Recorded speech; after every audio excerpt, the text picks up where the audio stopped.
So, first time filming this.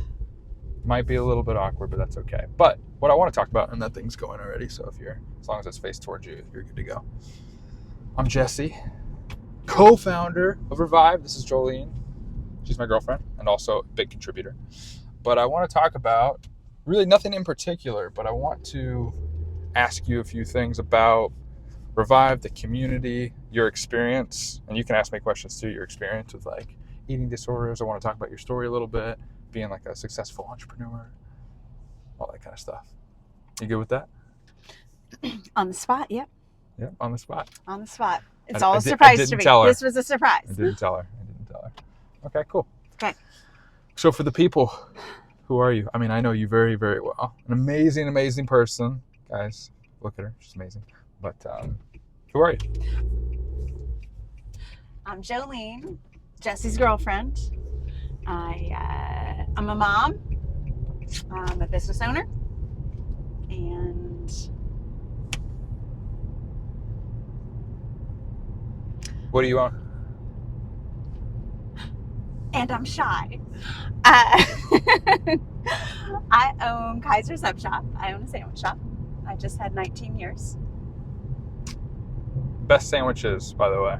They're if you ever come to Salem/Kaiser, they are like, just if you do it, just know that you're going to ruin Subway for the rest of your life. So if you're a person that lives outside of this area, like, I want you to try it because it's amazing. Like, they're seriously, like, I'm not overhyping this. They're seriously the best sandwiches. So if you do get them, just know that you're probably not going to want to get Subway ever again. That is not false testimony. That is a risk assessment. You have to make that risk assessment, but it's worth it. I don't know. Back to Kaiser. I don't know. I don't know if it is, because like if I lived outside of here, he doesn't seem unhappy. Yeah, because I get it. Okay, but imagine never getting a good sandwich again. You would just have an excuse to travel to Kaiser. Exactly. But yeah, so I own a sandwich shop, been in business 19 years. This is turning into less about food, but more about like business, just because I'm interested in it. But it is about food. Yeah, it is. Yeah, it is. Because the business is food. Yeah. So how did you actually get started in business? I'm curious about that. I always have pause with that question. That's interesting. I grew into it. I'm an opportunist. I had business with a partner in the past and then was ready to venture on my own. And it was an opportunity. It's a sub shop, and I call it was a sinking ship. So the opportunity was there to take something that had once been great, but didn't pace really well and relevantly with time, and make it really, really incredible again. I like that. I like it too. So with owning a business, being a mom, like and now I'll kind of transition into some of the stuff that's about food. Like yes, it's about food, but you know what I mean?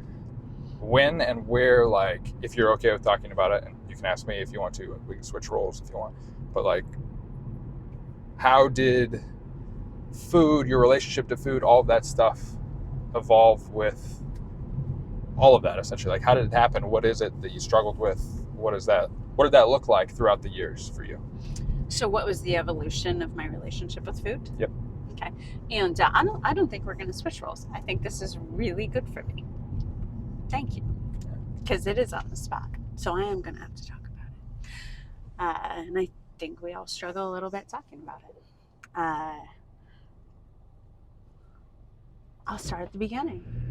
My relationship with food was probably always, I guess I'd use words, overindulgent when I was younger. I think that I was an emotional eater, and I found comfort in food. I had a mother who had her own poor relationship with food and took really drastic measures to move towards having an aesthetic that she felt was rewarded. And it put a lot of pressure on me with her subtle comments, the things that she would say that indicated to me that I was fat. And in middle school, they showed us this video. It was a warning video teaching us how to be careful to not have an eating disorder, to not be anorexic or bulimic. And I think it just planted. So in middle school is when that began. The evolution of it really... Oh, I pause. It's hard to talk about.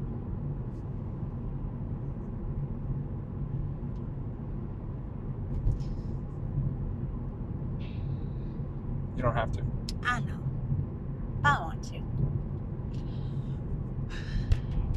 In high school is when it really, really began to stick around as a habit. And I refer to it actually as an addiction because I feel really addicted to...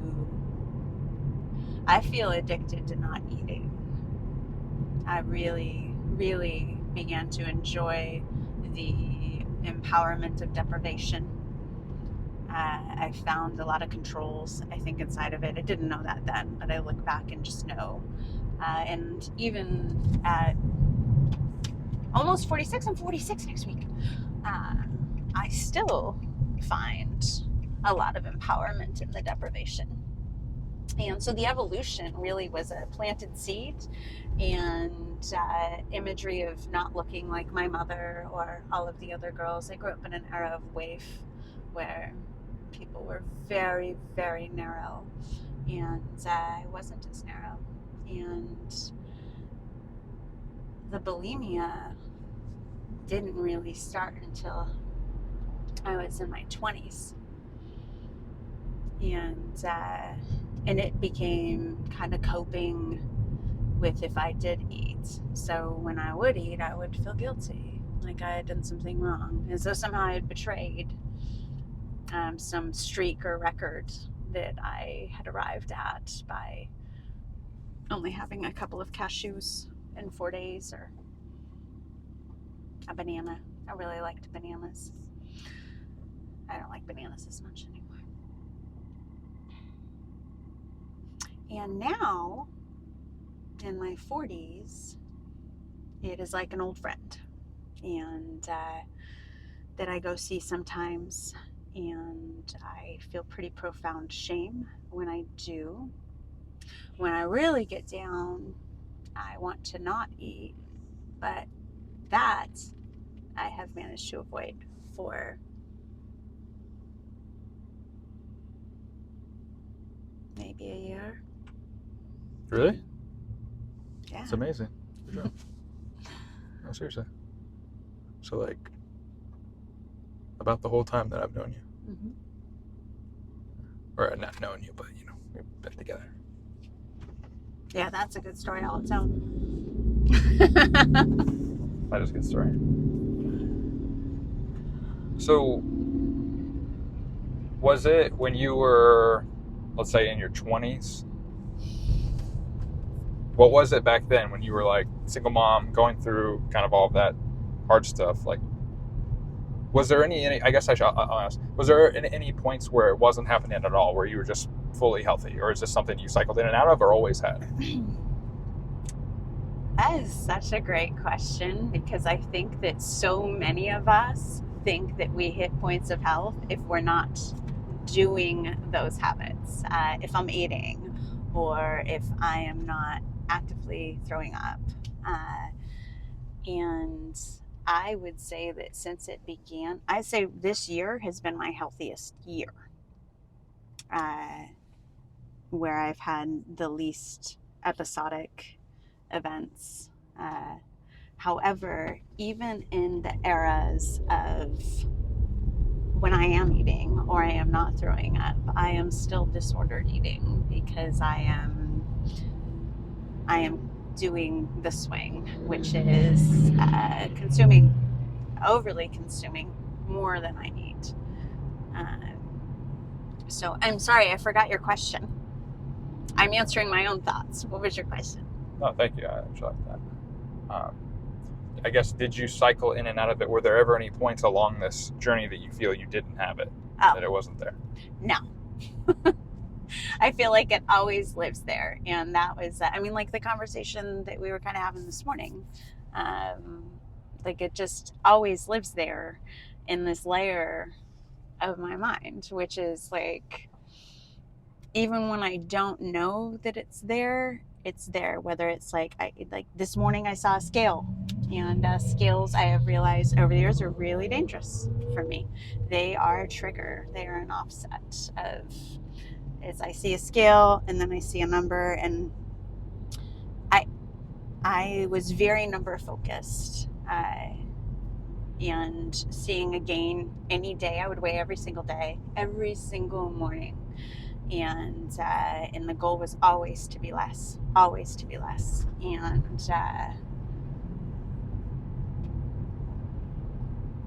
And I did really good at it. So scales became really dangerous. And this morning I saw a scale and I weighed more than I wanted to. And so, I mean, it's always there. I feel pretty healthy right now, but it's always there. It's strange to hear you say pretty healthy, because you're actually, like, we've done CECA scans, we've done this stuff, like, you're extremely healthy. You're in the ideal range where you should be. Healthy. But that's the thing, though, like that self-perception. It's like we won't say, like, yeah, I am in good health, because it's still not good enough. It's still not the right fit. Doesn't look right, or whatever that is. So I think that's interesting, because you're literally the pinnacle. Like, well, most women would be like, man, I wish I looked like that. Like, your friends have said that to you. Like, there's lots of people that would say that, but you don't feel it. No. It's interesting. No, I mean, and that's where, like, when we start talking about, we just stared in a mirror. We were just looking in a mirror, and all I could see, and then we just talked about this, was flaw after flaw after flaw. It's a lens, right? Like, there are, and after some breath and going in and talking to myself for a few minutes and changing the lens, I could see more reality. And one of the things that you and I were just talking about is that we individually take ourselves in micro. We look at all of the little things and examine them. But when we are with others, when I look at you, I take you in as a whole. All of you. And how amazing you are. Every person, right? We just look at them, take them in as beautiful. But when we look at self, and if we stare long enough, I don't know. I want to track back to like where body dysmorphia happens, because this is actually something we didn't talk about, but one of the crazy things I've noticed in the culture right now, in selfie world, I can take, like, and this is like, you're my amazing boyfriend, and I'm like, I want to send him a picture, and I will take like 70 selfies, and I dislike every single one of them. I'm just like, why? No. I dislike them all. And then, like, I could be scrolling, looking for something that I'm referencing later, and I come across these, like, 70 selfies, and I'm like, oh, she's kind of pretty. Why do they look different a week later? Because I'm not in the critic brain. I'm not in critic mind. And I think that, and I didn't track very well, but what made me think about pictures was that, like, in body dysmorphia, I saw this picture of myself with my daughter when she was in 5th grade. And I remember at the time, one of my very best friends saying to me, like, you're smaller than the 5th graders. And I didn't see that at all. Like, I just saw all of the imperfections every time. Like how when I put my jeans on, there was still like this like little, I would call it cupcake, but I know it's called muffin top. But cupcake sounded so much better. But there would be like this little piece of something that wasn't perfect, and so I would like hyper focus on that thing that wasn't perfect, and or just if I would turn around and look at the jeans from the backside, and I filled them out more than I wanted to, and then that wasn't perfect, and so you just keep digging into these tiny little things. And when I look back and I see some of the pictures from that era of my life where I'm sub 100 pounds, like I am smaller than some of the 5th graders. I'm like tiny, and not well. And I never saw it then. I just kept seeing the things that I was trying to fix. I do think that's actually kind of crazy that you said 96 pounds? Mm-hmm. Because that would be smaller than what I was as a fifth grader. I was 110 pounds as a fifth grader. I remember that because I couldn't run the football. I had to like lose a little bit of weight so I could play football and be a running back. So I like had to lose some pounds. I was like, they had a limit of like 110 anyway. I was just picturing you as a fifth grader. Hang on. It's very cute. I remember too, it was a side story, side tangent. There's no format to this, but that was actually one of the ways for me with the eating disorder wise, like I wouldn't say formative or anything, but like at least with my mom, when I was going to lose weight, the things that I was doing, even though they were healthy or like there was never this happy medium. Like I was supposed to lose weight and you can't get too big there in the household, but then like if you're eating too much or anything like that, you're made to feel bad. And then even when I was doing things to lose weight in like a healthy way, my real mom was very encouraging, but like who I lived with, it wasn't super encouraging. So I just know that kind of played a factor. I was like, wait, I'm doing this good thing, I'm doing healthy things, and I'm doing it wrong. But when I'm also not losing weight, I'm still doing it wrong. And there's this weird dichotomy there that like you can't eat too much, you can't eat too little. There's this somehow perfect amount that has to exist to please other people. And yeah, anyway, side tangent. I mean, that's an important side tangent because like what we were talking about, and my mom had feedback too, and in that arena, it's formative and it shapes us and it determines how we grow, what our relationship, I mean, everything, not just food, like across the board. We were just talking about how that's a habit, so you don't look at the road and you stare at you. And there wasn't a perfect amount per that individual, in those, but when somebody makes conversation about specific content, and we know now as adults, right? Like that everybody's got their things and reasons that they do as they do in their own pain bodies. But then it was about the food to you. And that is where that seed was planted and where it grew. And that's how your relationship, I'm assuming, developed. Let's talk about how yours developed. Before we do that, though, I do want to just point out that, or at least say, we'll definitely go into that. I'm not avoiding it at all. But you have come really far. Would you agree with that? In regards to your health, your eating disorder, that kind of stuff? Absolutely. It has healed some, yes? It has improved and it has healed. It's not. A while back, I started using these words instead of, is it better? Is it improved? Because better somehow indicated something finite of like fully complete. And so I tend to lean into improved. Like when anybody's health is in any way, are you improved? And so it is improved, and I am healing, and I am healed in comparison to a year ago, 10 years ago, 20 years ago. You feel you're on the path to being fully quote unquote recovered? Like you feel like you're on that path?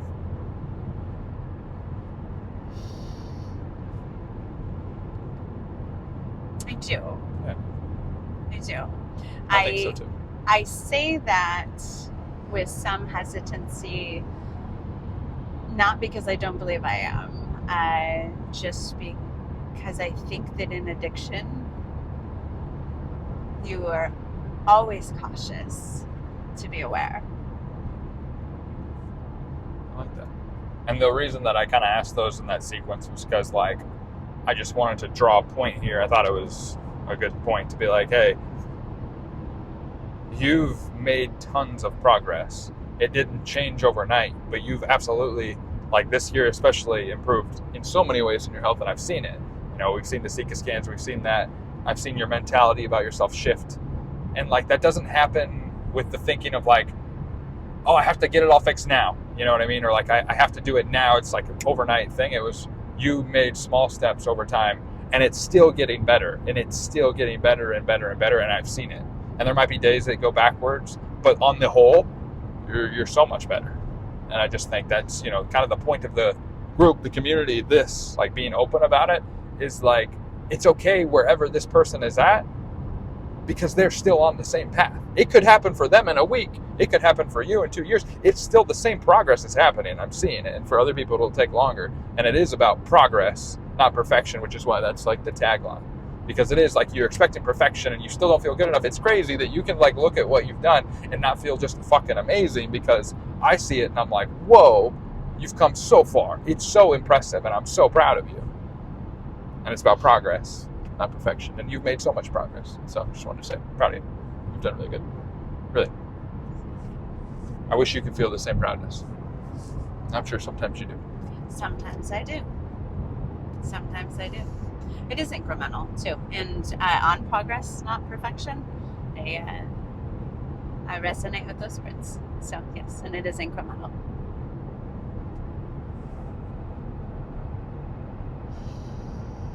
What would you say to somebody that's maybe where you were at 10, 20 years ago when it was at its worst? Like, what would you say to that person, or even your younger self, like, to help?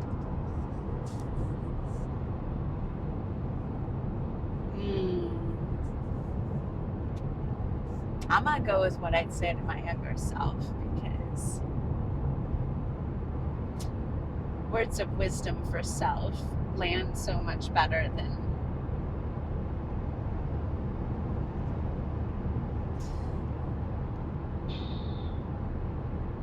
I would tell myself that there is going to be a time where you want to change it. That the duality you're experiencing and feeling, where you don't want to be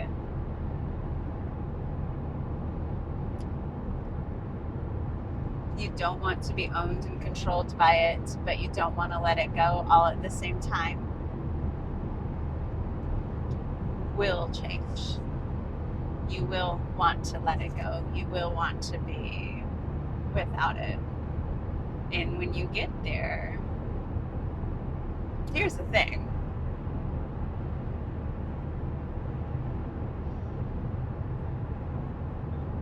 Every choice that I make every day that chooses me, I'm closer to being healthier overall, not just in the eating, but just overall. And perhaps, just thinking aloud right now, stream of consciousness, but perhaps the incredibly large speed bump of the struggle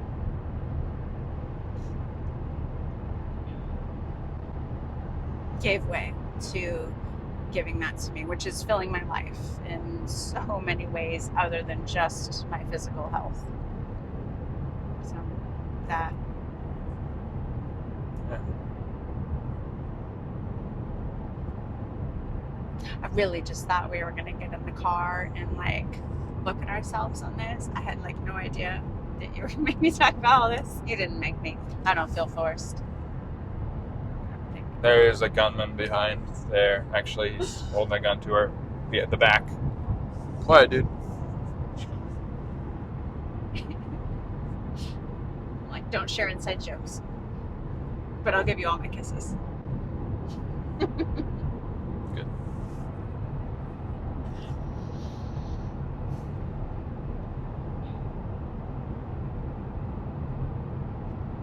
Do you feel complete? Yeah. Would you feel more complete if I prompt you for something? Sure, if you want to. Good practice for both of us. It is good practice for both of us. And I know, like, it's not a one size fits all. Oh, the shoes are coming off. It's kind of fun, though. I like it. It is. Except that, like, I can't decide if I want to look at you here or there. And you don't have to make that decision because you It's true. are driving. Exactly. That's the benefit of being in charge.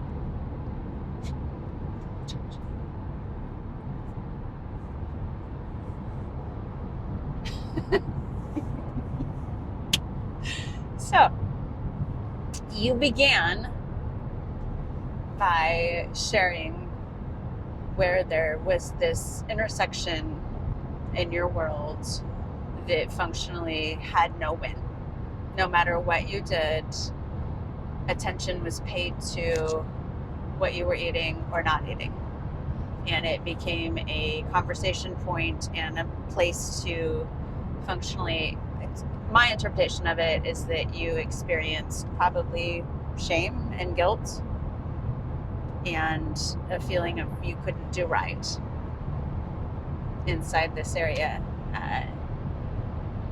Would you say that's where it began for you? Where it began. Tell us about the beginning. Us.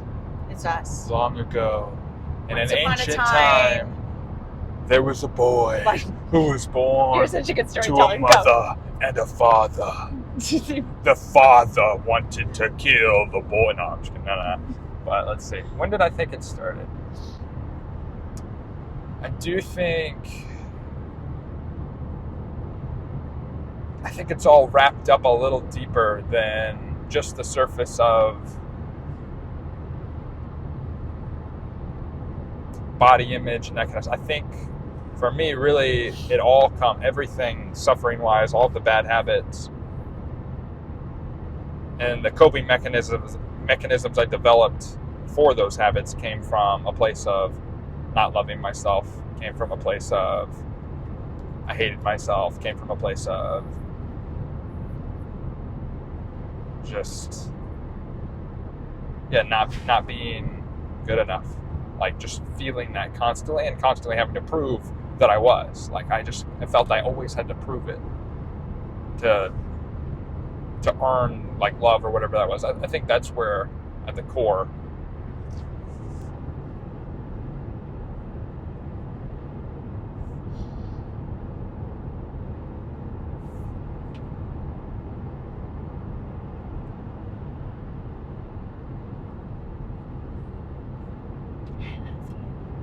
came from.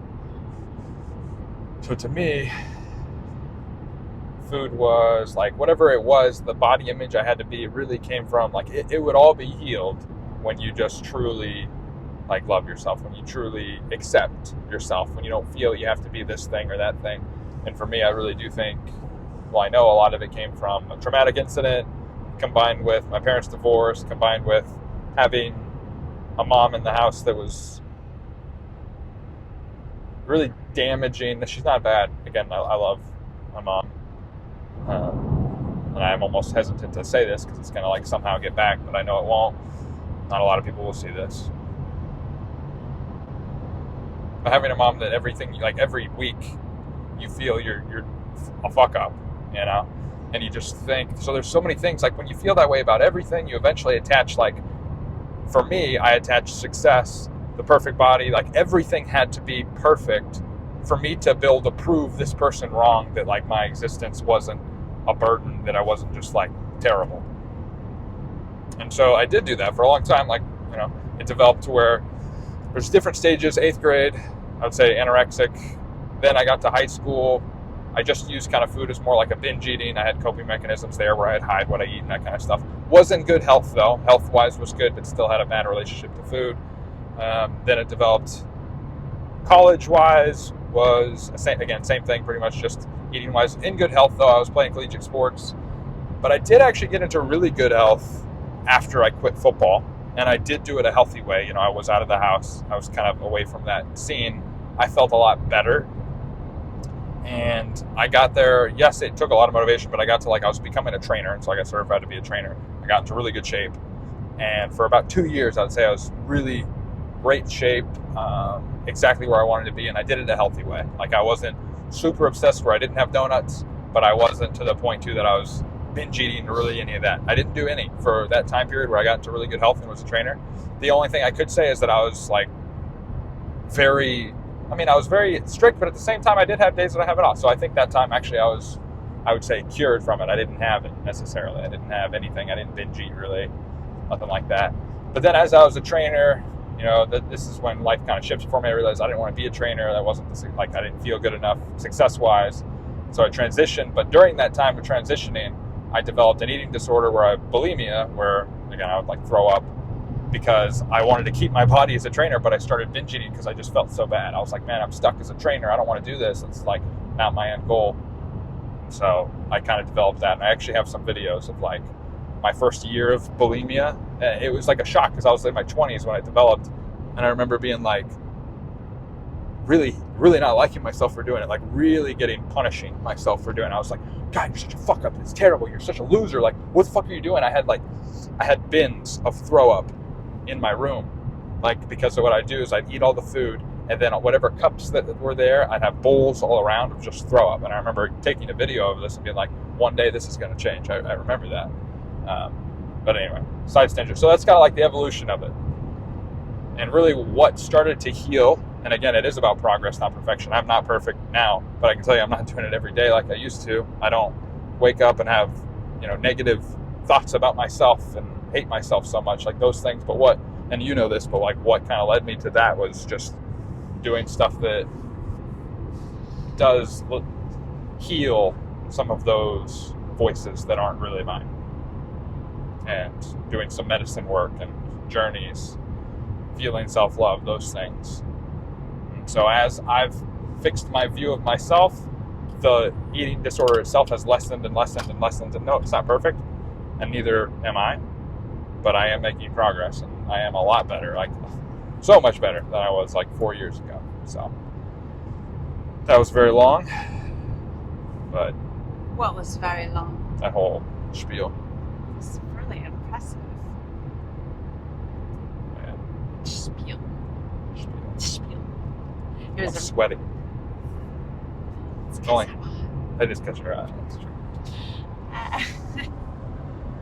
Actually, that was really impressive that you could tell the story, because I can externally process and do a stream of consciousness for an incredible amount of time, but then if you ask me about something as vulnerable as something I've hid my whole life, I'm a clam. And I've been practicing. I practice telling people. I feel like people who suffer, no. I feel like people who suffer, no. I know that you could look at me and you may not even know this. I'm gonna give a stat that you might not even know. I've fluctuated 100 pounds. 100 pounds. Really? Yes. And I feel like if you know, when you see that in somebody, you just kind of know that they suffer with this, from this, in this, with this. I guess it's all the same. And yet I've never, and I don't know if this is just as women, we don't talk about it, but there's there's so much pressure to be perfect in so many ways. And it's if we get this one thing, then we're over here trying to fix this other thing, and then we look back at this other thing that we lost. And I didn't want people to know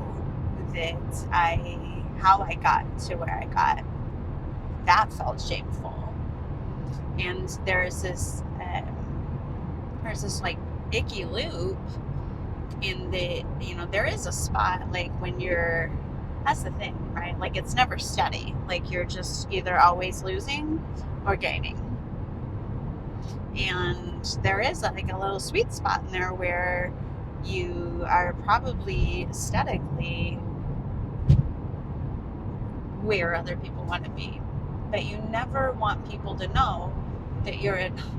And I didn't know about the bowls and the cups and the such in your room, and that that imagery was really powerful. You don't want people to know that you throw up or that you don't eat for extensive amount of time, and that you get really excited when your tummy grumbles, because it means that, like, you've conquered. Because somehow inside that, you're a fraud. Like, the virtue in which you arrived at where you are is fraudulent. Yeah. And so there's a shame in that part, and then there's just a shame in the activity altogether. And so that was a really long way to say I was just really impressed at how you can just so openly share all of it, because mine is really blunt and awkward when I do share, because it's just like I'm almost there. I'm just like, I have an eating disorder, and sometimes I throw up. And I just did it this morning. Not the throwing up, the disclosing of the eating disorder. So I didn't think it was long. I thought it was impressive that you are good at vulnerability.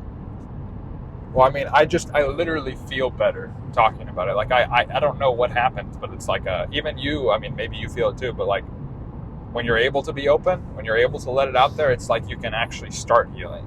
Because even with the stuff that I was talking about, that deep stuff, I never told anybody, like, the bad thoughts that I had until started to working through that stuff. Until Christian, in the moment I told somebody about it, it was like a weight, and it was able to get worked on. It was able to make it just felt so relieving telling the truth that I'd never told, that I kept hiding because I had to be perfect. I had to be perfect, so I couldn't show anybody that had bad thoughts. Yeah. That I was eating bad, that I was doing these things because if they knew, then you were perfect. Yeah, exactly. Yeah. And why did I have to be perfect? Because Completely. I was trying to please, again, somebody else that I was never good enough for.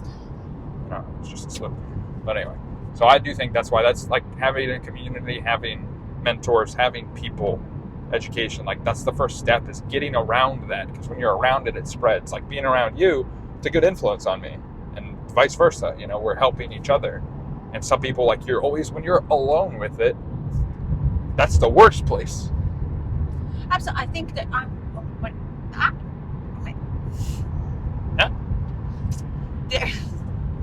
there are words. They'll be right with us. The catalyst in the entirety of the community is the idea that, you know, we are always better when we're sharing. And also, one of the things that I think has been really healing for both of us in sharing this is that there are things, even in this conversation, I was like, oh, you know, I think that there were things we both just learned. And, but like normalizing, even just talking about it and not having it have a perpetuation of shame or worry or concern, and just not being alone in it, and just bringing it to the surface, bringing it out loud, bringing it to light. You know, nothing does well in the dark, and when we bring it to light. So I would concur with that completely. And I'm sorry, I'm very distracted by the trees. The trees are really pretty.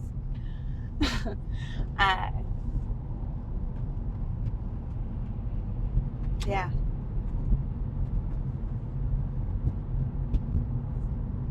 I do wish, very random, but I do wish that we had passed maybe cows or something. That way for film, you could have just done this. It's the cutest thing she does in the world, where she goes, "Hi, cows." She like, always said, cows are animals. It's very, very cute, though. I love that.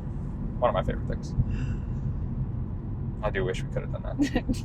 I'm so glad that we did not pass cows. Because that would have, we had to roll the window down. It would have been really loud. Or sheeps. So I think, to conclude all of this, to give them something to take away, is no matter where you're at, doesn't matter if you're just starting and you feel kind of hopeless, or if you're making progress, or it doesn't matter where you're at. I promise you, you're on the right path, the right journey. You are making progress. It is not about changing overnight or being perfect. It's about the progress, and that's what you should feel good in. And the progress can be the fact that you're just sharing. The progress can be the fact that you're just open to hearing new ideas. The progress can be the fact that you threw up yesterday and you didn't hate yourself for it. The progress can be that you said it out loud to yourself. The progress can be that you connected with somebody else and you found a place to share it. The progress can be just looking at self and deciding. That's like that step is kind of everything for me, but it doesn't have to be overnight. I really like that you keep reminding us of that, because it is so true. So in conclusion, yeah, you're right. She said it here. I'm right. I'm bringing that back. I'm going to be playing that one anytime. So, Disagreement happens. Side story. You're right. Side story. When I already Jesse know. I already know. he had to come up with new ways to say you're right to me. So, I mean, it was said to me so many times, he felt like he was being redundant. He was like, you're right. It's true. Like when especially in the beginning, few months, there was like things I'd agree with her on, be like, yeah, you're right. But I would just say it so much. I was like, God, this sounds really annoying. I don't like hearing myself say this. So I'd be like, well, you're not wrong. Or you're right. That's so true. Like I just found all these different ways that you can say you're right without saying you're right. So anyway, thank you guys for watching. If you actually made 41 minutes watching this, you're a trooper. This is the first one. It'll get better. And there'll be more people and we'll do fun stuff and we'll keep driving. She'll be driving on one of them. When that happens, we'll get in a car crash, but it's okay. I'm just kidding. I think I've driven twice during it. We do have roles. Yeah. Jesse is a good driver. Actually, no, like really, like the best driver. The best driver. Relevant information for you. This is. It is relevant. We'll be driving it is. It is really relevant. I say all the time, he is the safest driver I've ever been in a vehicle with. So if you're in a car with me, you're safe. You're safe. Because that's going to happen, I'm sure. That's exactly. Thank you for the... All right. Ready, set, bye.